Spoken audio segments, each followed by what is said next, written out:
খায়া দেবো।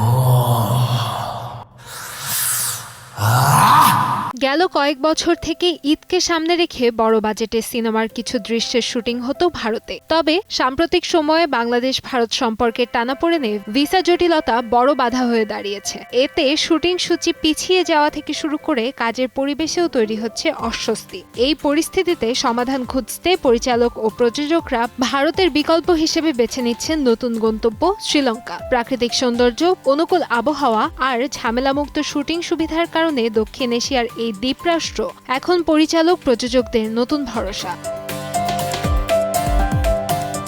ঈদ উল ফিতরে মুক্তির অপেক্ষায় থাকা সিয়াম আহমেদ ও কলকাতার সুস্মিতা চ্যাটার্জি সিনেমার রাক্ষসের পরিচালক মেহেদী হাসান গত রোববার রওনা দিয়েছেন শ্রীলঙ্কার উদ্দেশ্যে। তিনি জানান, সুন্দরভাবে শুটিং সম্পন্ন করার জন্য বেছে নেওয়া হয়েছে শ্রীলঙ্কাকে এবং সেখানে টানা 18 দিনের শুটিংয়ের পরিকল্পনা রয়েছে।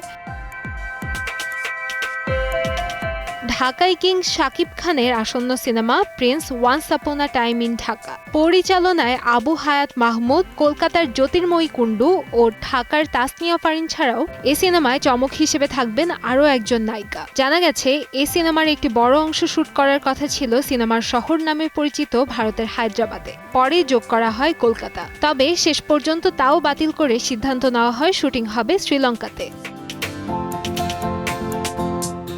শিল্পী ও প্রযোজকরা জানান, ভারতের সঙ্গে বাংলাদেশের সম্পর্ক স্বাভাবিক না হওয়া পর্যন্ত শ্রীলঙ্কা তাদের প্রথম পছন্দ। এখানকার প্রাকৃতিক বৈচিত্র্য, ভালো আবহাওয়া এবং কাছাকাছি প্রতিবেশী দেশ হিসেবে শ্রীলঙ্কা একটি আদর্শ শুটিং স্পট হয়ে উঠেছে।